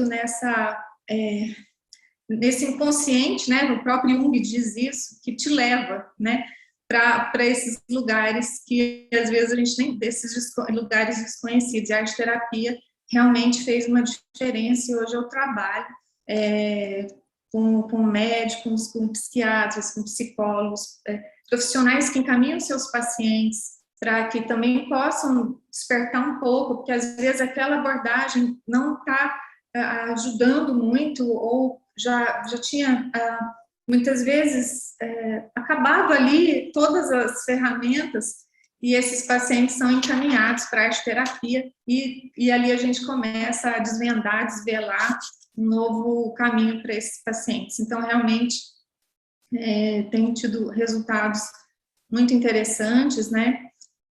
E eu gostaria de falar um pouco mais também sobre a questão desse trabalho em clínica ou em ateliê arte terapêutico. Também trabalho com mulheres, como a Flora falou, da importância do TCC, a Regina, a Ana Cláudia, que foi norteador no meu trabalho, né? Quando eu fui fazer estágio prático, eu fui trabalhar com mulheres vítimas de violência. E naquela época eu nem sabia, né, o meu futuro com a arte terapia depois de alguns anos, e isso foi norteador para o meu trabalho hoje. Então, pesquiso muito sobre mulheres, o comportamento, a arte terapia traz aí, né, eu utilizo muito nos meus atendimentos a mitologia grega, as deusas, o sagrado feminino, as mandalas. E essas mulheres, geralmente as que chegam até a mim, na minha experiência, mulheres com depressão, com fibromialgia, e nesse encontro, né, com o ser criativo, elas começam a despertar para aquele potencial, né, que estava adormecido. Então, eu vou terminar aqui minha fala para poder abrir aí para as perguntas. Agradeço mais uma vez. E aproveitar realmente que o nosso mundo, né, não só o Brasil, que eu acho que eu não tenho as estatísticas, mas me parece que o Brasil ganha aí em número de pessoas com ansiedade, não sei, Ana Cláudia, me parece que está em primeiro lugar em ansiedade, depressão. Então, mais do que nunca, não vai faltar campo de trabalho para nós arteterapeutas. Eu acho que é uma profissão do futuro, porque essa necessidade urgente do enfoque artístico, criativo, do estudo e do trabalho profissional com a arte, né? A arte realmente é poderosa, ela potencializa, ela eleva a autoestima e traz um novo lugar para esse ser, né? Que muitas vezes está ali sem esperança, sem estímulo, sem energia, e ali ele vai de encontro com aquilo que ele tem de melhor, né? Como a Ana Cláudia disse, do jeitinho dele, né? Dentro das limitações que ele tem, ele pode potencializar aquilo que ele tem de melhor, que é a sua saúde, né, emocional, cuidar desse bem-estar, dessa qualidade de vida. A gente pode sim estar no mundo de uma forma mais leve, mais prazerosa e lúdica, e é o que a arte-terapia proporciona, né, para as pessoas. Muito obrigada. Muito obrigada, Jaqueline, né, pela sua fala, seu depoimento, seu relato de experiência. E eu vejo assim que a ABCA, como as outras associações, elas possuem um papel assim, relevante no que confere a visibilidade, né, da área, né, da arte-terapia, além de servir como um ponto de referência legítimo, né, de discussão política e científica para quem atua ou para quem se encontra no processo de formação e para aqueles que têm interesse, né, no campo da arte-terapia.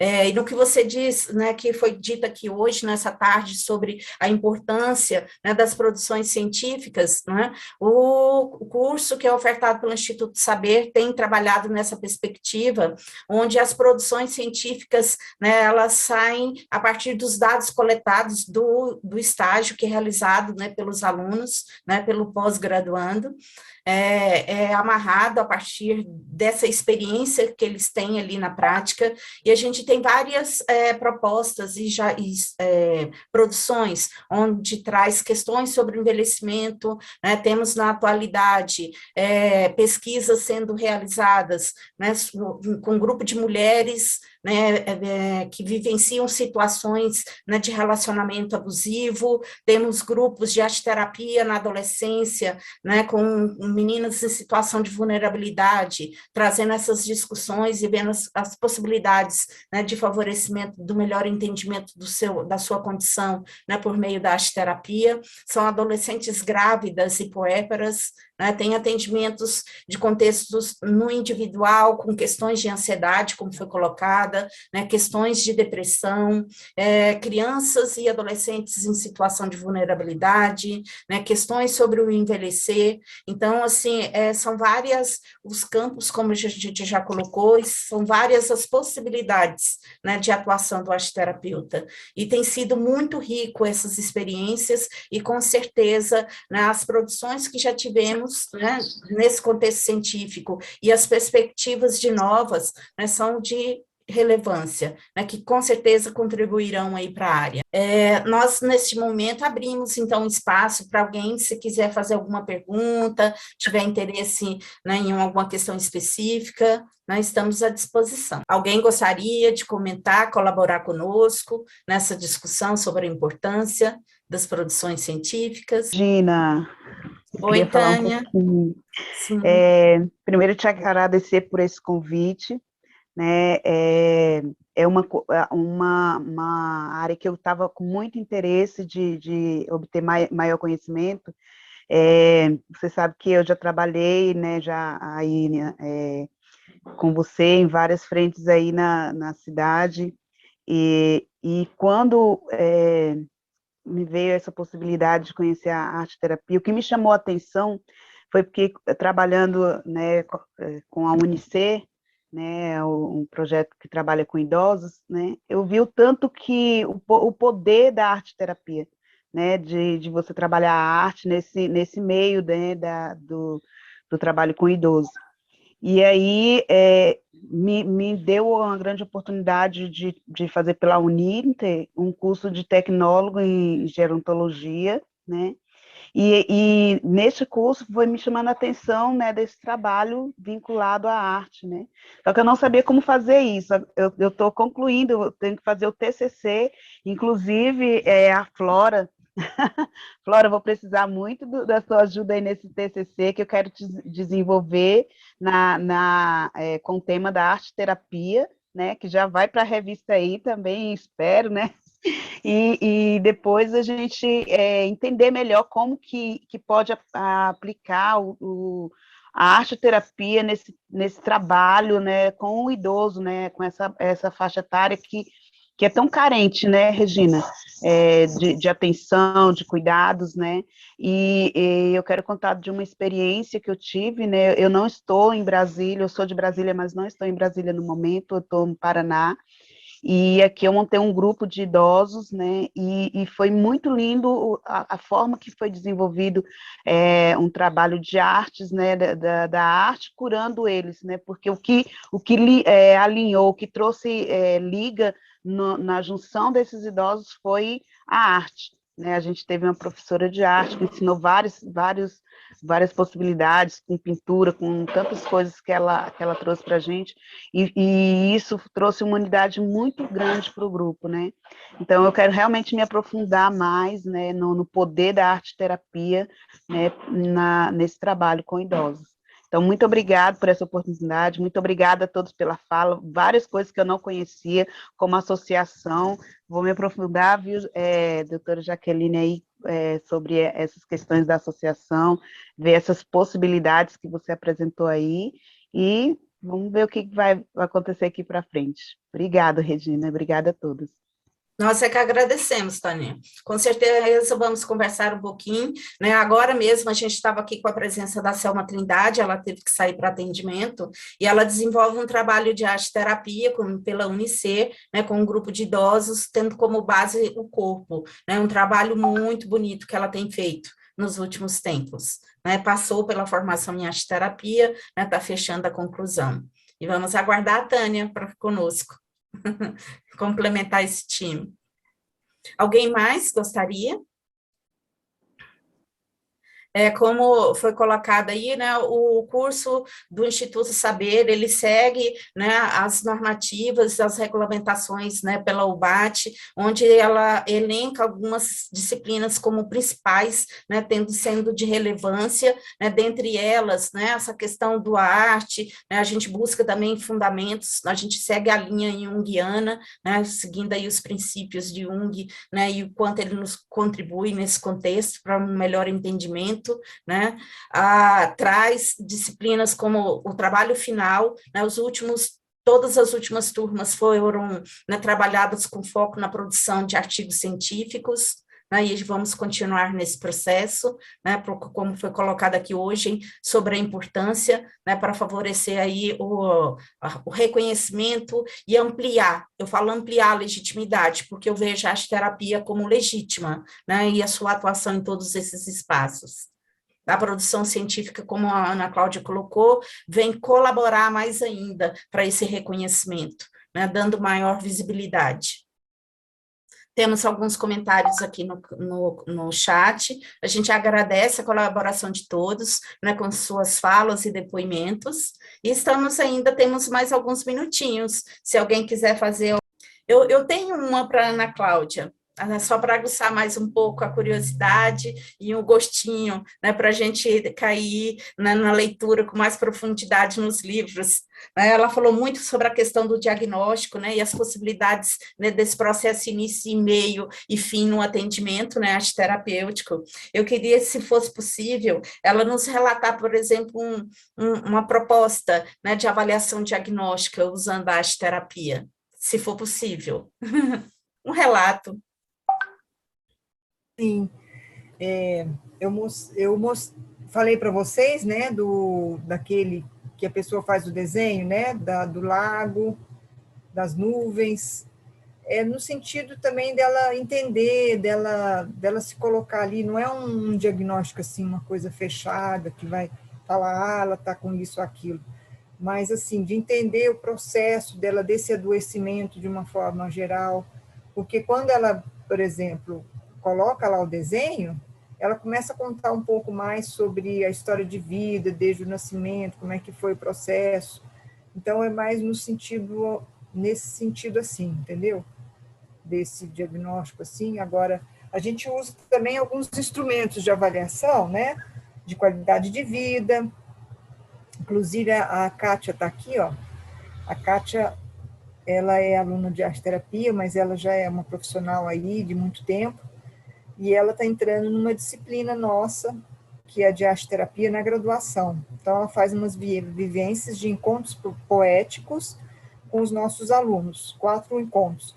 Então, antes desses encontros, a Kátia faz o termômetro das emoções, né, para ver como é que está, faz o questionário lá, o questionário de Beck, né, de depressão, de ansiedade, de qualidade de vida, alguns, né, acho que ela fez, e no final também, desses 4 encontros, ela repete, para ver o que modificou, né, como é que foi. Então, a gente percebe uma modificação, às vezes, os pacientes ficaram mais alegres, né, ficaram mais relaxados.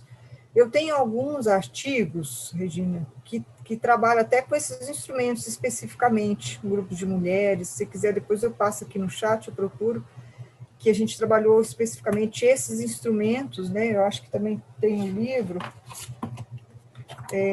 Termômetro das Emoções. Então, como é que foi feito todo esse processo de avaliação, porque nesses capítulos aqui falam do programa em si, de arte-terapia, aí vem toda esses diagnósticos que a gente fez. Às vezes eu peço para a pessoa mulher, por exemplo, desenhar uma figura humana antes do processo, em preto e branco mesmo. Ela vai lá e desenha, aí no final eu peço para também repetir o desenho. Aí a gente vê a diferença que foi um desenho antes e um desenho depois, como a estrutura da figura humana está mais organizada, né? Entendeu? É mais assim, muito mais comparativo, né, do que para dar um diagnóstico. Olha, você tem esquizofrenia, você, entendeu? Não é em cima de sintoma de doença, mas para ter um parâmetro de avaliação. No termômetro das emoções, a pessoa coloca de 1 a 10, como é que está na alegria, entendeu? Então, ela chegou com, vamos supor, 3 pontinhos na alegria, mas ela está saindo com 10. Então, é isso que vale, essa diferença, né, quantitativa, qualitativa desse sentimento. Porque se eu perguntar como é que você está, vai falar, estou feliz. No final, estou feliz. Mas aí, entendeu? Tem um parâmetro. Na questão científica é sempre bom a gente ter esses parâmetros. E a gente vai usar inúmeros recursos, né? Deixa eu ver aqui mais um que eu utilizei. Então, desenho da figura humana. Deixa eu fazer minha cola aqui, hein, gente? Tem uns pacientes também que eu pedi, até a gente está analisando aqui. Olha o que eu gosto de falar, hein? Nossa, sobre o desenho da ponte. Pedi para eles desenharem uma ponte.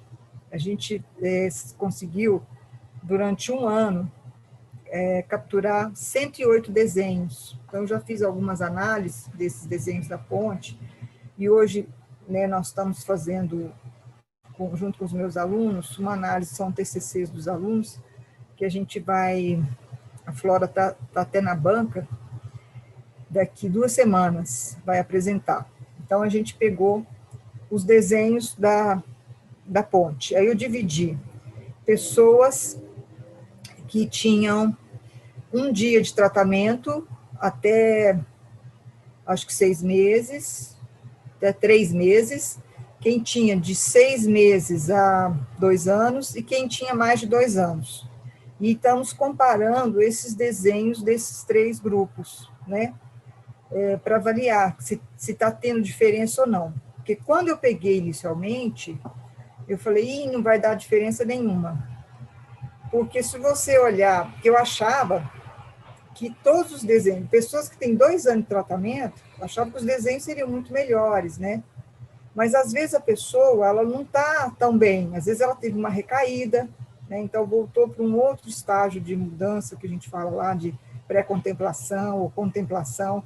Então, num estágio mais, ela regrediu, né, de estágio, então o desenho dela também reflete isso que ela desenhou. E o desenho da ponte, o que é o desenho da ponte? Na verdade, é esse momento que ela está do tratamento, né, porque ela vem de uma história antes da ponte, está passando pela ponte, que é um momento que ela vai mudar a vida dela, né, mas é um momento difícil, que você mudar de atitudes, de comportamento, né, fazer tratamento, às vezes redução de danos ou abstinência da droga, é difícil. Então, esse momento do tratamento, ele seria a ponte. E tem o futuro, né? Tem o futuro. E aí, nesses desenhos, também a gente perguntava para a pessoa, onde você está na ponte, quer dizer, onde você está no desenho, de onde você veio, para onde você vai, e aí por aí também dá para você saber se ela está num estágio de pré-contemplação, assim, de contemplação. Pré-contemplação é quando a pessoa acha que não precisa tratar, né? Sabe aquele dependente de alcoolista que acha que não precisa tratar? Não, isso não é para mim, eu paro de beber a hora que eu quero. Ele é um dependente, você sabe que é, mas ele está nessa fase aí. Na pré-contemplação, na contemplação, a pessoa fica meio dividida. Eu quero tratar, mas eu não consigo. A bebida também me dá prazer, né? Então, fica meio dividido. E aí vai, tem um estágio de preparação, que ele prepara para a mudança, o estágio de mudança, de ação, que ele já está mudando o comportamento, e a manutenção, quando ele já mudou o comportamento, né? Está mudando as atitudes em relação à vida. Então, a forma como ele fala, se ele está na ponte, às vezes eu pergunto assim, o que você acha? Você acha que esse desenho tem a ver com a sua história de vida? Ele fala, não, isso não tem nada a ver com a minha vida. Então, aí, com essa resposta, você já consegue observar que ele está num estágio de pré-contemplação e muitas vezes, às vezes, o desenho dele da ponte está todo desequilibrado, todo... deixa eu até mostrar aqui. Estou sem eles aqui. Mas a gente consegue, às vezes, por um desenho, é nesse sentido, de você avaliar como é que está a pessoa, como é que ela está evoluindo. Olha aqui, não sei se dá para vocês verem, um desenho da ponte feito pela mesma pessoa. Esse aqui, a pessoa fez, ela estava com um tempo de tratamento, né? Aí, 3 meses depois, eu não lembro exato quanto tempo, 3 meses depois ela fez essa ponte aqui. É a mesma pessoa. Você está vendo que o desenho é muito parecido? Mas nesse momento aqui, olha como ela representa a ponte. A ponte não tem sustentação direito. Olha como esse desenho está maravilhoso. Né? Então, essa pessoa já estava bem mais equilibrada nesse momento do que nesse. Né? Então, às vezes, é nesse sentido aqui, do diagnóstico de arte-terapia, né? E também eu trago aqui no livro sobre a representação da instituição, né? Aqui, ó, ele está desenhando o CAPS. Então, o desenho do CAPS também, quando ele representa o CAPS, eu consigo avaliar como é que ele está vendo o tratamento dele, né? No caso, olha como esse CAPS está de portas abertas, né? Está um desenho preto e branco, mas é um CAPS de porta aberta, a pessoa é livre. Então, por aqui, você consegue já ver como é que a pessoa está em relação ao tratamento. Então, nesse sentido, assim, que é dos diagnósticos. Tem um aqui que eu pedi para fazer também. Olha que eu estou contando todos os meus segredos. Foram técnicas de modelagem, né? Então, eu pedi para eles representarem, peguei algumas caixas de papelão e dei para eles pregarem imagens de figuras de revista, representando o lado externo deles, né? E o interno, coisas que é do mundo interno, coisas do mundo externo. Os dependentes fizeram as imagens do lado externo, muitas imagens de sexualidade, de prazer, de coisa, mas quando foram para o mundo interno, a maioria deles era um desenho vazio, né? Porque representa até o vazio existencial, né? Esse vazio da própria existência que eles sentiam. Então, é nesse sentido, não é para dar um diagnóstico, assim, né? É para você entender, compreender como é que ele está se relacionando com o mundo, como é que está a estrutura, figura humana, né? Como é que está a estrutura dele, como é que ele está se colocando ali naquele momento, como é que está a relação dele com o hospital, né? Ou com a instituição de saúde, com as caixas, né? Então, desenho da ponte, do lago, né? Então, são esses trabalhos aí que a gente pode ir criando, né? Para favorecer esses aspectos, fora os instrumentos de avaliação que a gente usa para comparar antes e depois também. Ana Cláudia, que eu acho assim, que eu gostei nos instrumentos de aplicar os instrumentos de avaliação, que é a autopercepção dos participantes. Além de ser um instrumento para a gente poder escrever com mais rigor científico, né? A autopercepção dos participantes quanto ao seu próprio sentimento é incrível. Então, fica um resultado mais palpável para eles também. Eles veem como eles estão antes e como eles estão depois, né? Então, o resultado é muito interessante, né? E eles acabam verbalizando isso de uma forma, assim, muito bonita, né? Nas aulas. Espontâneo, tudo. Né? Eles sentiram, na verdade, eles sentiram aquilo. Né? Então, as vivências são muito ricas, são trocas muito grandes quando você aplica o termômetro e os outros instrumentos. Eu estou com o fã mesmo é de todos eles, mas do termômetro das emoções é incrível, porque realmente é uma coisa palpável para todos os lados, para o rigor científico e para o próprio participante. Assim, recomendo. Muito obrigada, Ana Cláudia, Regina, Flora, né, Jaqueline, né? Eu estou amando o curso, né? De arte-terapia, a gente realmente se redescobre, né, outros caminhos, tudo. É realmente fantástico, né? Muito obrigada a todos. Cláudia, eu posso... Tudo bem aí? Tá me ouvindo? Sim. Sim. E aí, Cláudia, que bom te ver. Vamos ver todas, né? Faz quanto tempo. Sensação legal estar aqui. E você mostrou esse trabalho. Primeiramente, parabéns a todas, né, que estão aqui promovendo esse evento. Estou aqui, entro, saio, porque eu vou atravessar a ponte agora, sou do Rio de Janeiro, então estou indo, né? E saio e volto toda hora, mas não é culpa minha não, tá? Culpa da internet. E aí, Cláudia, você mostrou esse trabalho da Caixa, maravilhoso, né? A Caixa tem um significado super legal. E assim, me remeteu ao templo tântrico, no Tantra, que é uma religião que eu tenho conhecimento, que menos condena, ou não condena em nada o corpo, né? Tantra não, é uma religião, todo seu ministério formado, e não condena em nada o corpo. O templo tântrico é assim, por fora são todas aquelas posições, todo aquele ritual do coito, né? do fazer sexual. E por dentro ele vai ficando cada vez mais purificado, até que o altar dele é pura luz, é puro, coisa só cristalina. No caso do dependente químico, que tem uma relação muito grande à atração sexual, né? Tem um apelo muito grande essa face da vida, né? Ele trouxe tudo isso, mas chegou no meio e não tinha o que colocar. Ó, Cláudio, que templo dele, né? Onde é que foi no sagrado dele, nessa coisa mitológica, né? Assim, foi um presente ouvir agora, porque eu estou pegando a live aqui por recortes, né? Aí eu vi um pouquinho, caiu, eu estou pegando partes assim riquíssimas. Eu posso fazer uma pergunta para a Jaqueline?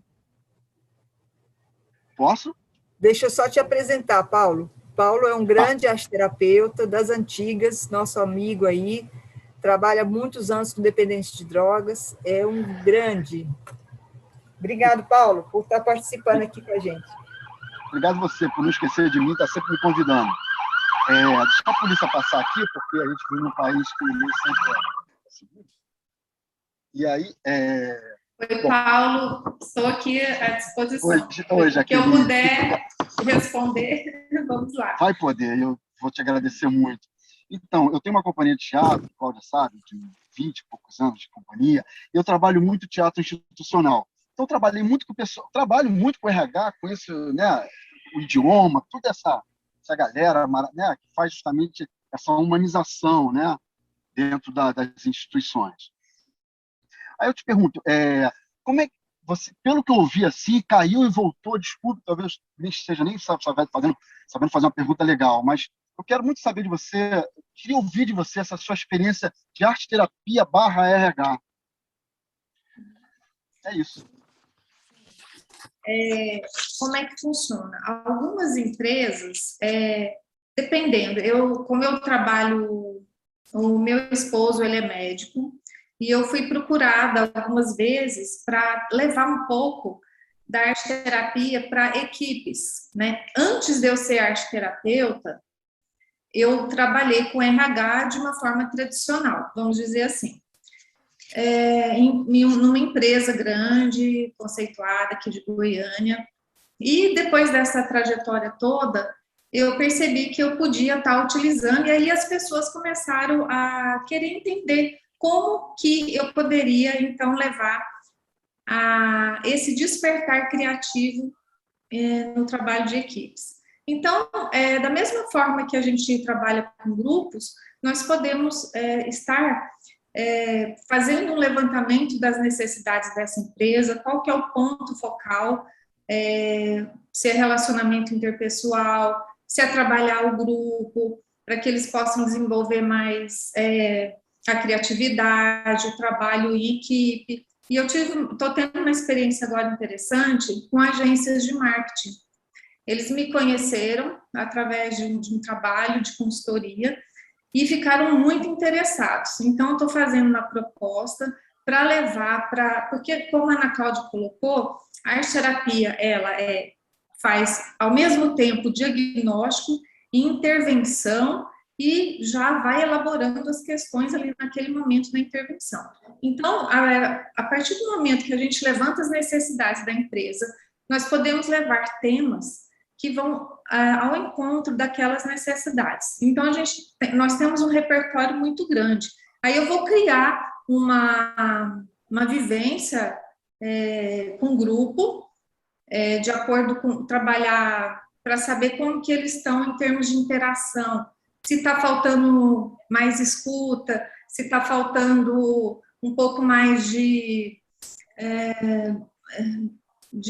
daquela relação mais, não digo de uma escuta mais ativa, porque muitas vezes fica muito na produtividade, muito na razão. Então, a arte-terapia vai entrar ali para trazer esses potenciais, para poder dar ênfase naquilo que está muitas vezes adormecido. Então, eles começam a entrar em contato com o ser saudável, né? Porque muitas vezes muita sobrecarga de trabalho, muita cobrança, muita exigência, e ali a gente pode estar trabalhando um pouco mais a leveza, trabalhar o corpo, com as expressões corporais, depois faz uma elaboração, leva materiais de acordo com a necessidade ali do momento. Então, fica difícil eu te falar, trabalhamos com tudo, pintura, modelagem, e vai dependendo do que eu vou sentindo com a equipe. Se eles estão precisando de trabalhar um pouco mais a relação interpessoal, às vezes trabalho o grupo como um todo, outra hora trabalha mais o indivíduo, né? Construção de um jardim, por exemplo, que cada um pode colaborar na construção de um jardim, de uma praça, e ali a gente vai percebendo o que cada um pode trazer e contribuir, e ali eles vão ampliando, né? Eles vão ampliando as percepções sobre si, começam a colaborar mais, eles ficam mais produtivos e mais, eu quero achar uma palavra no sentido assim, mais leves, né? O olhar para si, primeiramente, o que eu mostro muito é a percepção sobre si, que é a primeira base da relação do ser, é a relação com ele mesmo, para depois que ele possa se relacionar com o outro, seja na família, com seus próximos, seja no trabalho, seja na vida social, seja no mundo, contribuindo para o mundo, para a natureza, enfim. É mais ou menos isso. Não sei se eu consegui responder. Poxa, muito obrigado. Foi até além do que você passou uma resposta um pouco mais curta, né, no sentido de conteúdo, e foi super abrangente e bem esclarecedor. Muito obrigado, Jacqueline. Obrigado aí, meninas. Obrigada também, Paulo, pela participação.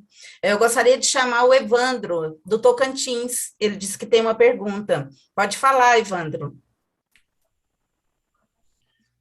Olá, não sei se vocês conseguem me ouvir aí, tá tudo me ouvindo? Que bom. Primeiro, agradecer as informações. Gradativamente estou ficando encantado com as inúmeras possibilidades do curso.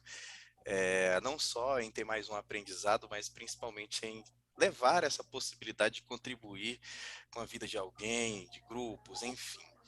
E deu para perceber ao longo desses estudos, né, dessa minha aproximação com a arte-terapia, as inúmeras possibilidades de campo de atuação. Daí eu queria ouvir de vocês, se possível, algum relato, alguma experiência com relação à arte-terapia em ateliê.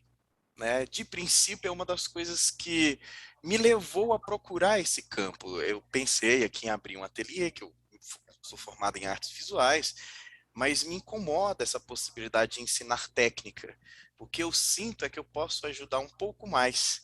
E aí, quando eu vi a arte-terapia, eu falei, nossa, né?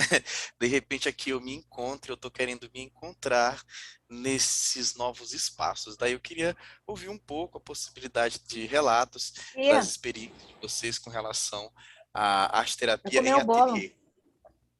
Bolo de leite. É isso. Vamos... eu vou procurar te responder, mas eu acho que a Jaqueline também vai poder contribuir bastante.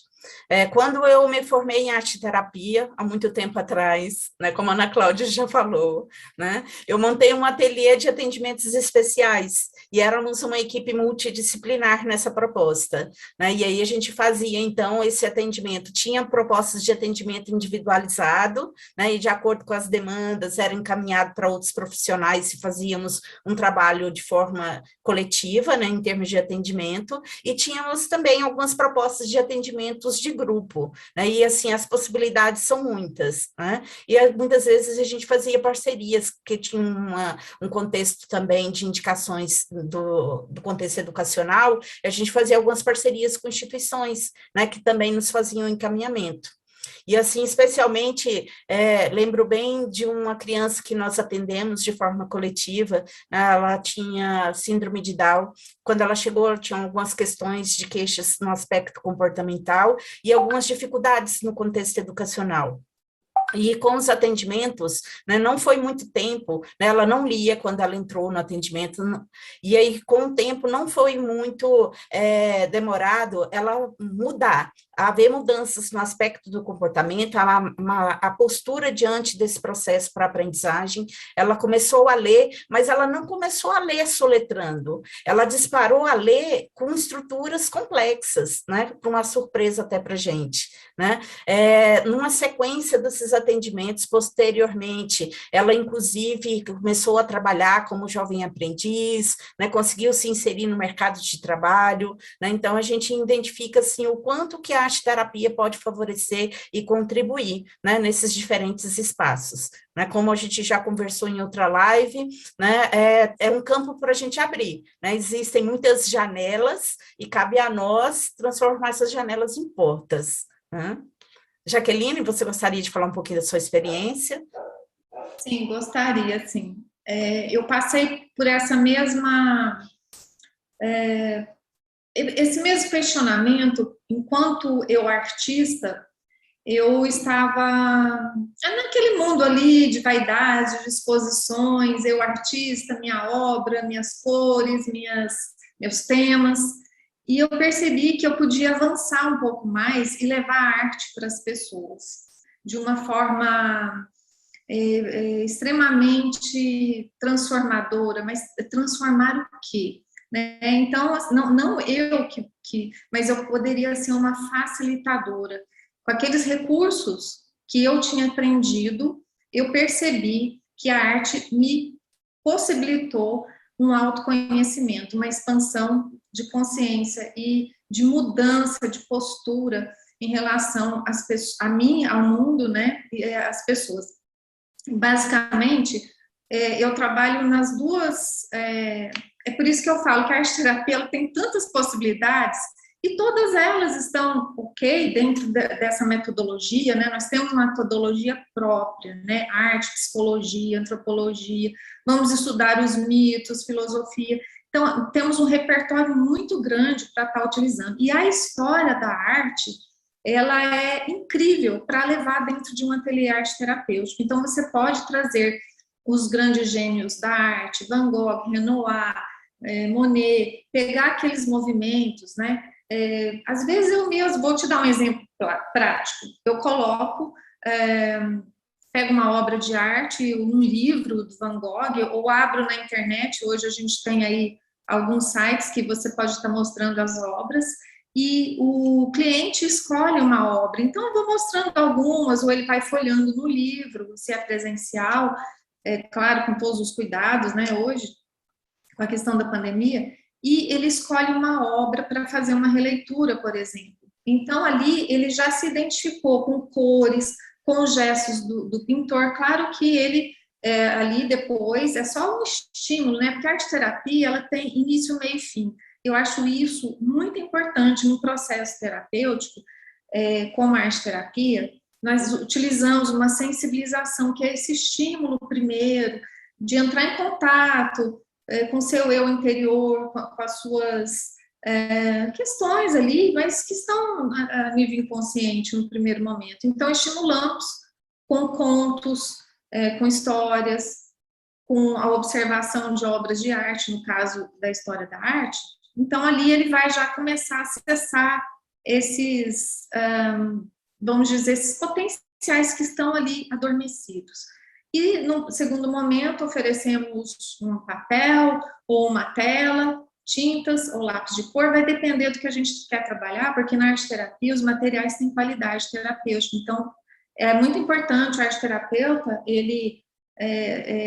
por que ele vai trabalhar com aquele material? Sempre tem um objetivo. Então, vamos supor que a tinta era um momento e ele vai expressar, trazer as suas cores com base, com referência naquela obra, mas ali vai acontecendo uma transformação, ele vai colocando aquilo que é dele, aquilo que vai trazendo imagens, símbolos do inconsciente.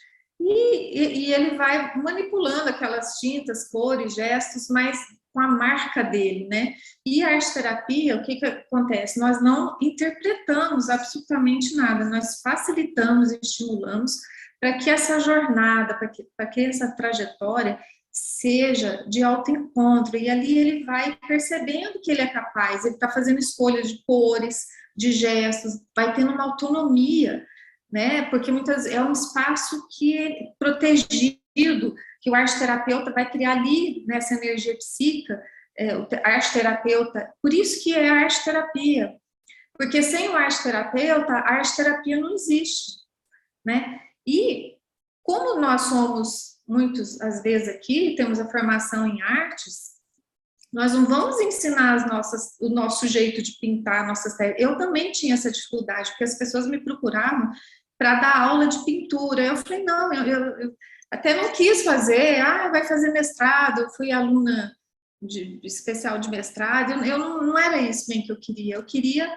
usar a arte para poder trazer esse grande potencial que o ser tem, né? E aí, então, a pessoa se expressa nesse espaço seguro, protegido, com escuta ativa, nós escutamos o corpo dessa pessoa, gestos, formas, cores, e no final ela vai fazer uma escrita criativa, ela vai ter essa transposição de linguagem, sai desse criativo, dessas percepções, e vai fazer uma escrita sobre o trabalho que ela fez. Ali, sim, ela amplia a consciência e se percebe como um ser capaz. Geralmente, eles ficam muito satisfeitos e não teve uma intervenção, fala, olha, pinta assim. Às vezes a gente ajuda na criação de uma cor, eu quero fazer um lilás, não tem um lilás aqui, a gente ajuda com alguma técnica, não tem problema, mas ela vai ter o espaço de criação. Então, eu também gosto de falar um pouco, quando entra nesse campo, a gente não consegue, para mim, né, pelo menos a arte-terapia realmente é a minha grande paixão de vida, onde a gente pode ajudar muitas pessoas nesse autoencontro criativo. Respondi a pergunta? Sim, agradeço imensamente e meus olhos brilham ainda mais porque eu também sou historiador e quando você fala dessa possibilidade de associar história com artes visuais, já é uma coisa que eu faço nos meus trabalhos, como eu atuo na área da educação, e às vezes as coisas chegam para a gente de uma forma muito intensa e é como se fosse um recado, não sei de quê. Recentemente, por exemplo, se me permite, é bem rapidinho, teve uma aluna que eu pedi para fazer um trabalho de arte, ela trouxe uma vela toda cortada e com cores avermelhadas, e ela pediu para entregar isso só para mim, junto com o texto, que na hora que eu li, passou aquele filme. Falei, nossa, não é possível isso estar acontecendo nesse momento. Então, são situações como essa que você vê na arte, alguém tendo a oportunidade de confiar em mim para entregar uma coisa tão íntima, né? Achei isso lindo, e ouvindo vocês amplia ainda mais o desejo de saber ainda mais sobre esses assuntos.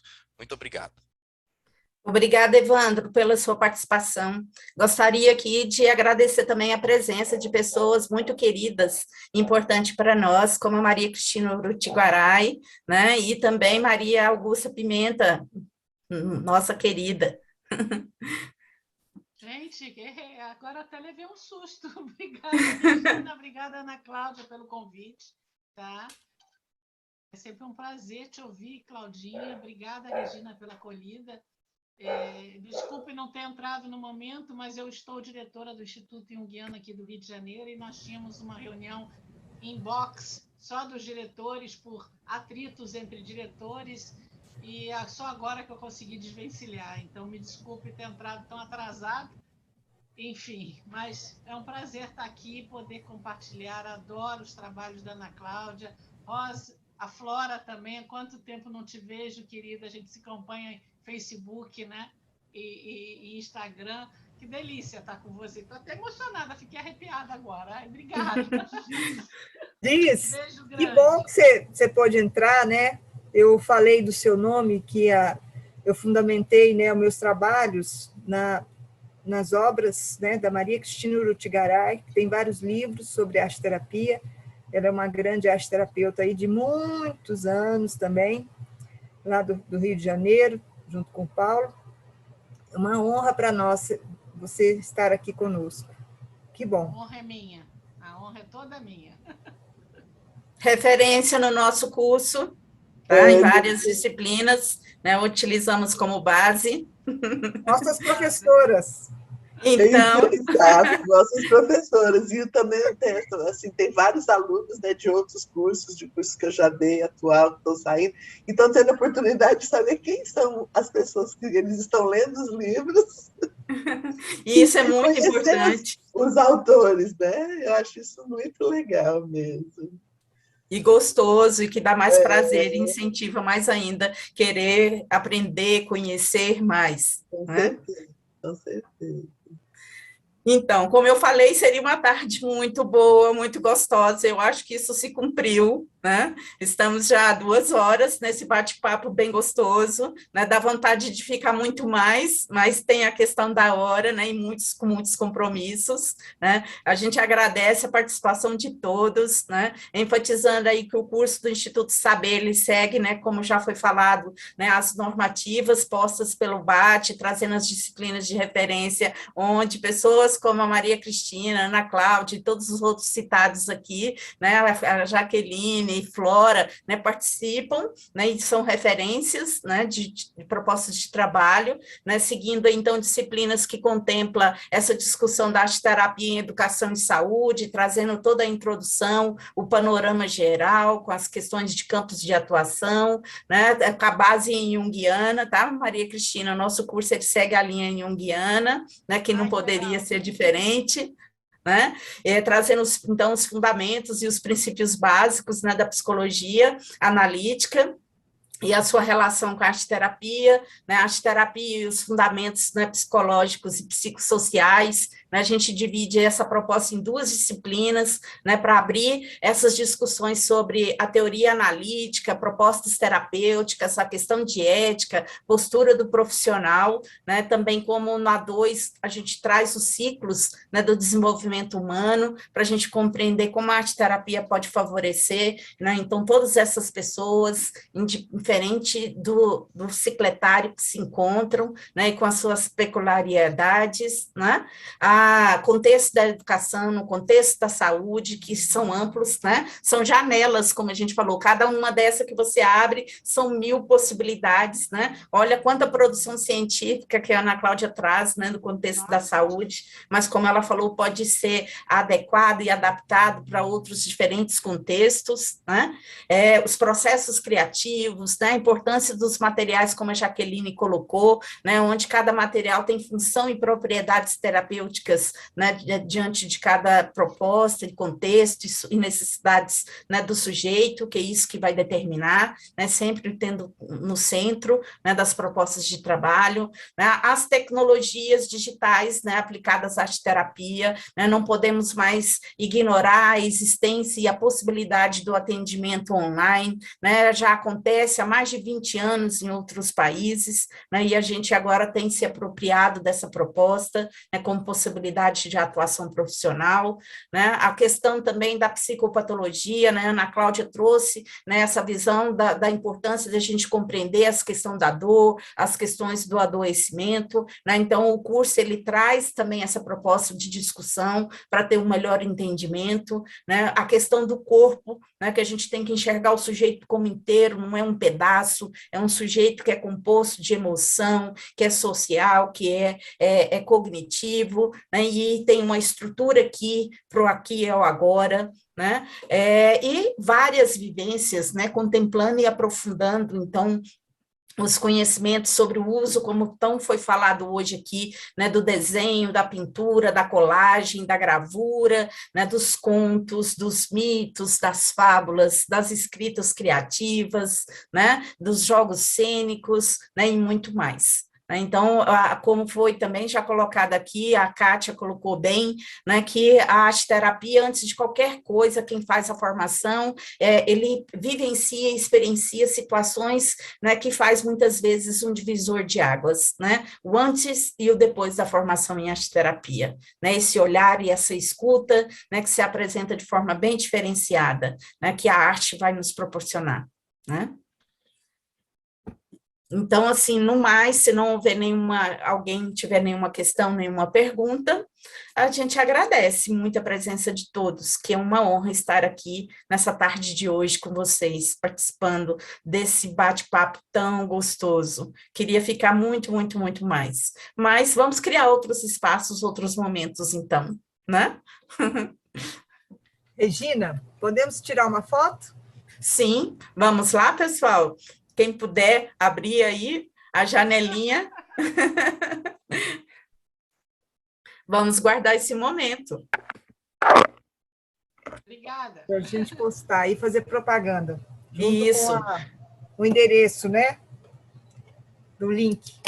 Sim, aí logo a Elaine, né, agradecer a Elaine, que ficou aí nos apoiando o tempo todo, nos assessorando, né, e vai estar disponibilizando, então, nas redes, né, do Instituto Saber, e a gente poder rever esses momentos, então, esses conhecimentos preciosos, e esses relatos de experiência, que tanto nos engrandece e nos favorece. Tá ótimo. Nós Beijo. que agradecemos. Muito obrigada, viu? Muito obrigada pela presença de todos vocês aqui. E vamos nos reencontrar em breve, né, Evandro? Obrigado. Obrigada, eu que agradeço muito. Por ter entrado tão tarde. Cláudia, Regina, obrigado a vocês todos. Eu que agradeço, Paulo, muito mesmo pela Deus. sua presença aqui conosco. Eu vou vir sempre que puder. Pode me convidar. Pode Obrigado. deixar. Cláudia, beijo. Besitos. Beijo.